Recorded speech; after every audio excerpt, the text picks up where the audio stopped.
নাট্যনগৰী পাঠশালাত আৰম্ভ হ'ল কোহিনুৰ থিয়েটাৰৰ ৪৯ সংখ্যক নাট্যবৰ্ষৰ নাট্যাৰম্ভ। প্ৰয়াত ৰতন লহকৰৰ স্মৃতি বিজড়িত তপন লহকৰৰ প্ৰযোজনাত কোহিনুৰ থিয়েটাৰৰ স্থায়ী আখৰা গৃহত আৰম্ভ হ'ল নাটকৰ আখৰা। মাংগলিক নীতি নিয়মৰ মাজেৰে আৰম্ভ কৰে ২০২৪-২৫ বৰ্ষৰ কাম-কাজ। তিনিগৰাকী বিশিষ্ট নাট্যকাৰৰ ভিন্ন স্বদৰ নাটকেৰে আৰম্ভ হ'ল আখৰা। অভিজিৎ ভট্টাচাৰ্যৰ ৰচিত মই ব্ৰহ্মপুত্ৰ, নাট্যকাৰ মৃদুল চুতীয়াৰ পিঞ্জৰা আৰু নাট্যকাৰ পৰিচালক চম্পক শৰ্মাৰ বনৰীয়া ফুল নাটকেৰে এবাৰ ৰাইজৰ মাজলৈ যাব নাট্যদলটি। এইবাৰ কোহিনুৰ থিয়েটাৰত অভিনয় কৰিব বেহাৰবাৰী আউটপোষ্টৰ SI খ্যাত প্ৰীতম বৰুৱা, অভিনেত্ৰী জেৰিনা বৰুৱা, অভিনেতা ঋষভ, ত্ৰিদীপৰ লগতে আৰু বহু নপুৰণি শিল্পী।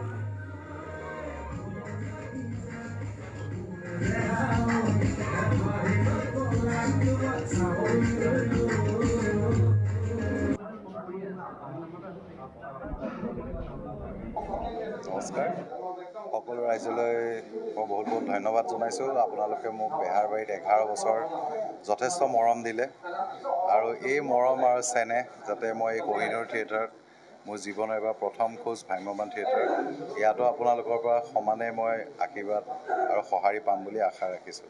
কোহিনুৰ বুলি ক'লে আকৌ বেলেগ ধৰণৰ এটা মনৰ পৰা এটা উৎসাহ আহে, এটা বেলেগ ধৰণৰ মানে শিহৰণ কোহিনুৰ বুলি ক'লে। আৰু কোহিনুৰ মানে এক নিজস্ব ইতিহাস আছে, নিজস্ব স্বকীয়তা আছে। গতিকে কোহিনুৰত অভিনয় কৰাৰ চাগে হেঁপাহটো প্ৰত্যেকৰেই থাকে। মই ভাবোঁ ইয়াত মই আকৌ নতুনকৈ কিছুমান কথা শিকিব পাৰিম আৰু অসমবাসীৰ পৰা পুনৰবাৰ মই আশীৰ্বাদ বিচাৰিছোঁ। যেনেকৈ ৰাজমুকুটত তেওঁলোকে ইমান মৰম দিছিলে, এয়া মোৰ ২য় বৰ্ষ ভ্ৰাম্যমাণত। গতিকে আমাৰ অসমৰ এই ভ্ৰাম্যমাণ যাত্ৰাত কোহিনুৰৰ যি স্থান, সেই স্থান আমি এই বৰ্ষতো যাতে ৰাখিব পাৰোঁ, তাৰ বাবে সকলোৰে পৰা আশীৰ্বাদ, মৰম, শুভেচ্ছা বিচাৰিছোঁ।